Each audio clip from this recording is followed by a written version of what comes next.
এই OnePlus-এর ফোনগুলো দেখলে কিংবা OnePlus-এর নাম শুনলে প্রথমে যেটা মাথায় আসে সেটা হচ্ছে গ্রিন লাইন। না, এই ফোনগুলোতে গ্রিন লাইন পড়ে নাই। এই ফোনগুলো হচ্ছে OnePlus 11R, যেটা আজ থেকে মোটামুটি আরো 1 থেকে 1.5 বছর আগে মার্কেটে আসে। এই ফোনটাতে রয়েছে 8 Gen 1 চিপ, যেই ফোনটা এখন মোটামুটি 35 থেকে 36,000 টাকা প্রাইস রেঞ্জে পাওয়া যাচ্ছে। যারা একদম টপনস পারফরমেন্সওয়ালা কোনো ফোন খুঁজে থাকেন, যাদের একদম তুমুল লেভেলের পারফরমেন্স লাগবে, সারাক্ষণ গেমিং করতে চান এবং হেভি গেমিং করেন, তাদের জন্য আমার মনে হয় যে এই ডিভাইসগুলো 35,000 টাকা প্রাইস রেঞ্জে একটা পারফেক্ট ডিল হতে পারে। তো এই ফোনগুলো যেহেতু 1 বছর 1.5 বছর আগের ফোন, এই সময় এসে কিরকম পারফরমেন্স দিচ্ছে সেই সব বিষয়ে আজকের ভিডিওতে বিস্তারিত আলোচনা করব। আর হচ্ছে যে গ্রিন লাইনের যে সমস্যাটা, সেটা নিয়েও ভিডিও শেষে কথা বলবো যে এই OnePlus 11R a green line পড়ে যাওয়ার চান্সটা কতটুকু রয়েছে, কিংবা এতদিন ধরে যেহেতু 1.5 বছর হচ্ছে এই ফোনগুলো মার্কেটে আসতে, তো যারা কিনছে তাদের এটাতে গ্রিন লাইন পড়ে গেছে কিনা এই বিষয়গুলো নিয়েও ভিডিওতে কথা বলবো। আর যারা ডেডিকেটেডলি একটা ক্যামেরার জন্য ফোন কিনতে চান, তাদের জন্য এই ফোনগুলো কতটুকু ভালো হবে সেটা নিয়ে তো অবশ্যই কথা বলবো। আর এই সব কিছুর আগে ধন্যবাদ দিতে চাই MK মোবাইল পয়েন্টকে আমাদেরকে এই ডিভাইসগুলো দিয়ে সাহায্য করার জন্য। আপনি যদি OnePlus 11R ডিভাইসটা কিনতে চান তাহলে MK মোবাইল পয়েন্টে যোগাযোগ করতে পারেন। তাছাড়াও যদি আপনি অন্যান্য কোনো ফোন কিনতে চান, যেরকম ইউজড আইফোন কিংবা স্যামসাংয়ের কোনো ইউজড ফোন, তাদের সকল কিছুর লিঙ্ক থাকবে ডেসক্রিপশন বক্সে। এই দুইটা ফোন যদি কাউকে দেখান, আমার মনে হয় যে ম্যাক্সিমাম মানুষজনই এই রেড কালারটাকেই পছন্দ করবে। এবং এই রেড কালারটা কিন্তু একটা স্পেশাল ইউনিট, সোলার রেড নামে OnePlus এটার নাম দিয়েছে। তো এইটা নিয়ে আমরা কথা বলি। এই ফোনটা হচ্ছে 18 GB র্যাম, 512 GB স্টোরেজ। হ্যাঁ, এত বড় স্টোরেজ এবং র্যাম রোম, এবং এই ফোনটার প্রাইস কিন্তু 50,000 টাকা।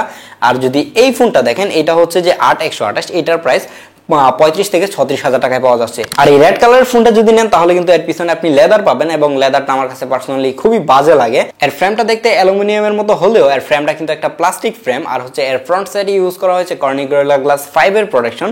যদিও এখানে এখন ভিক্টাস 2 চলে আসছে, বাট 1 বছর পুরাতন এই কর্নিং গরিলা গ্লাস 5 মোটামুটি শক্ত বলা চলে। তাছাড়া রাইট সাইডে এই পাওয়ার বাটনের উপরের দিকে দেখতে পারবেন OnePlus এর সিগনেচার অ্যালার্ট স্লাইডার, যেটা খুবই কাজের একটা জিনিস।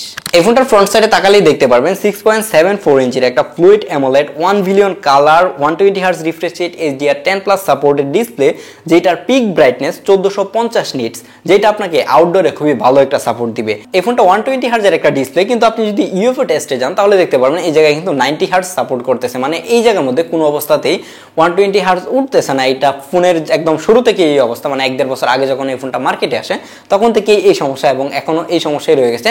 বাট আপনি যদি ইউজ করেন তাহলে আপনার কাছে কখনোই মনে হবে না যে এটা 90 Hz। আপনি যে 120 Hz এর একটা ডিসপ্লে ইউজ করতেছেন সেইটা আপনি সবসময় ফিল করতে পারবেন। এই ডিসপ্লেটা কার্ভ হওয়ার কারণে মাঝে মাঝে মিস টাচ হচ্ছিল। যেরকম আমি যদি ফোনটাকে এইভাবে ওয়ান হ্যান্ডে ইউজ করতে চাই তাহলে দেখা যায় যে অনেক সময় ডিসপ্লে ঠিকঠাক মতো কাজ করতেছিল না, মানে টাচে ঝামেলা করতেছিল। যেরকম এই যে দেখেন মাঝে মধ্যে থেমে যাচ্ছে, এই প্রবলেমটা হচ্ছিল। তাছাড়া যদি আপনি এভাবে গেমিং করতে যান তাহলে দেখা যায় যে হাত এভাবে বেজে যাচ্ছিল, এই প্রবলেমগুলো হচ্ছিল। তাছাড়া এর ডিসপ্লে কিন্তু খুবই কালারফুল ছিল, এবং ডে লাইটে যদি আপনি আউটডোর ইউজ করেন সেই জায়গাতেও আপনাকে খুবই ভালো সাপোর্ট দিবে। এবং ওভার হিটের কারণে এই ফোনের ডিসপ্লে মানে ডিম হয়ে যাওয়া, ডিসপ্লের ব্রাইটনেস কমে যাওয়া, এই ধরনের যে প্রবলেমগুলো সেটা এই ফোনের ডিসপ্লেতে আপনি ফিল করবেন না। কিন্তু এই ফোনে গ্রিন লাইন পড়ে যাওয়ার চান্স কিন্তু এখনো রয়ে গেছে। হ্যাঁ, এই ফোনটাতে ডিসপ্লে যে একদম OnePlus 8T যেটা রয়েছিল সেটার মধ্যে প্রচুর পরিমাণে গ্রিন লাইন পড়ছে। OnePlus 9R 9 এগুলোতে যেভাবে গ্রিন লাইন পড়ছে, এই 11R এ একদম তুমুল লেভেলের ওই রকম গ্রিন লাইন না, একদম সবার ফোনে গ্রিন লাইন পড়ে গেছে এরকম না। বাট মাঝে মাঝে দেখা যাচ্ছে 11R এ এখন পর্যন্ত গ্রিন লাইন পড়তেছে। তো ওই রিস্কটা আপনাকে নিয়েই কিন্তু এই ফোনটা কিনতে হবে। এই ফোনের ব্যাক সাইডে তাকালেই দেখতে পারবেন 3টা ক্যামেরা ইউজ করা হয়েছে। এর মেইন ক্যামেরাটা 50 মেগাপিক্সেলের, যার অ্যাপারচার f1.8 এবং এটা 24 মিলিমিটারের একটা লেন্স। এটাই হচ্ছে এই ফোনের প্রাইমারি লেন্স। সেকেন্ড থাকছে একটা 8 মেগাপিক্সেলের আলট্রা ওয়াইড লেন্স, যেটার অ্যাপারচার f1.2। আর তার পাশে একটা আজারের লেন্স থাকছে, সেটা হচ্ছে একটা 2 মেগাপিক্সেলের ম্যাক্রো লেন্স, যেটা কখনোই আপনি ইউজ করবেন না এবং আমিও ইউজ করি নাই। এর প্রাইমারি ক্যামেরা ছবিগুলো ছিল একদমই এভারেজ লেভেলের। আপনি যদি এই 35,000 টাকা প্রাইস রেঞ্জে বর্তমানে একটা ইউজড ফোন কিনেন, এর থেকে অনেক ভালো ছবি কিন্তু আপনি সেই ফোনগুলোতে পাবেন। কি ফোন সেটা নিয়ে এখন আর কথা না বলি, এই ফোনগুলোর ছবি আশা করা যায় যে এভারেজ লেভেলের, আপনাকে মানে সন্তুষ্ট রাখবে। একদম আহামরি ভালো যে এরকম না, একদম বাজে যে এরকম না। কেমন জানি মানুষের ছবিগুলো তোলার পর একটু বেশি শার্প করে ফেলতেছিল, এবং এর পোর্ট্রেটটা ছিল আর বেশি জঘন্য না। পোর্ট্রেটের এইচ ডিটেকশন খুবই সুন্দর ছিল, বাট পোর্ট্রেটটা কেন জানি খুব বেশি একটা ব্লার করতে পারতেছিল না।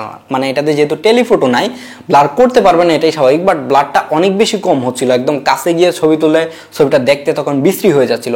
তো সবকিছু মিলিয়ে আমার কাছে এর প্রাইমারি ক্যামেরার যে ছবিগুলো রয়েছে সেগুলো খুব বেশি একটা ভালো মনে হয় নাই, জাস্ট চলনসই বলা চলে। আর ঠিক সেম ভাবে এতে থাকা যে আলট্রা ওয়াইডটা রয়েছে সেইটাতেও এরকমই ছবি পাচ্ছিলাম এভারেজ লেভেলের। এই স্যাম্পলগুলো দেখেন।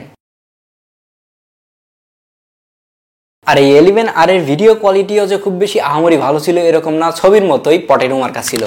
এটা হচ্ছে মেইন ক্যামেরা 4K 60 fps এর ভিডিও। আশা করি যে এটার ভিডিও কোয়ালিটি কিরকম সেটাও বুঝতে পারছে। আর এই 11R এর ফ্রন্ট ক্যামেরাতে ইউজ করা হয়েছে একটা 60 মেগাপিক্সেলের ক্যামেরা, যেটা সেলফিগুলো দেখতে খুবই সুন্দর লাগতেছিল। আমার কাছে ব্যাক ক্যামেরা থেকে সেলফি তুলে আমি একটু বেশি সন্তুষ্ট হয়েছি বলা চলে, যদিও কিনা সেলফি ক্যামেরাটাও স্মুথ করে ফেলে, অনেক বেশি সুন্দর বানায় ফেলে। আমি এত সুন্দর না, কিন্তু এই ফোন দিয়ে ছবি তোলার পর বুঝতে পারলাম আমার কনফিডেন্স অনেকটাই বেড়ে গেছে, আমাকে কেমন যেন একটু সুন্দর সুন্দর লাগতেছিল। তো এটা সেলফি নিয়ে আশা করি যে সবাই সন্তুষ্ট থাকবেন। এখন কথা বলা যাক এই ফোনের মেইন বিষয়, সেটা হচ্ছে পারফরমেন্স। হ্যাঁ, এই ফোনের পারফরমেন্সটা ছিল একদমই তুমুল লেভেলের।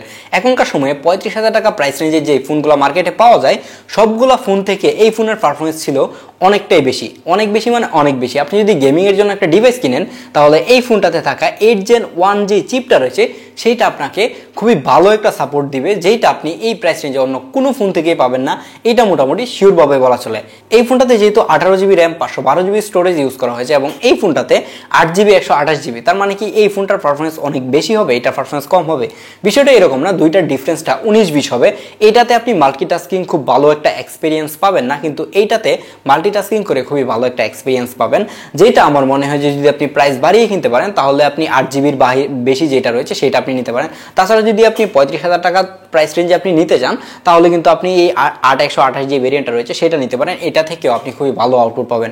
আমি এই ফোনটা দিয়ে অনেকগুলো গেম খেলেছি, জেনশিন ইম্প্যাক্ট বলেন, পাবজি বলেন, এই ধরনের যেই হেভি গেমগুলো রয়েছে সেগুলো আমি খেলে দেখেছি এবং খুবই ভালো পারফরমেন্স পাচ্ছিলাম। আশা করা যায় যে আপনি যদি অনেক বেশি হেভি গেমার হয়ে থাকেন তারপরেও আপনাকে খুবই ভালো একটা সাপোর্ট দিবে। আর এই ফোনটাতে সফটওয়্যার হিসেবে থাকছে এখন Android 14 এবং এর উপরে থাকছে হচ্ছে ColorOS 14। হোয়াট, ColorOS OnePlus এ? না, এটা তো OnePlus এর ColorOS না, যদিও কিনা আপনি দেখতে পারবেন যে এটাতে কিন্তু লেখা রয়েছে OxygenOS, বাট সে কিন্তু মনে মনে ColorOS। তাছাড়া এই ফোনটাতে আপনি কতদিন সফটওয়্যার আপডেট পাবেন এই বিষয়টা আমি একদমই শিওর না। একটা ফোনের পারফরমেন্স যতই ভালো হোক, যদি এই ফোনের ব্যাটারি ব্যাকআপ বাজে হয় তাহলে এই ফোনের পারফরমেন্স দিয়ে আপনি কি করবেন সেটাই বলেন।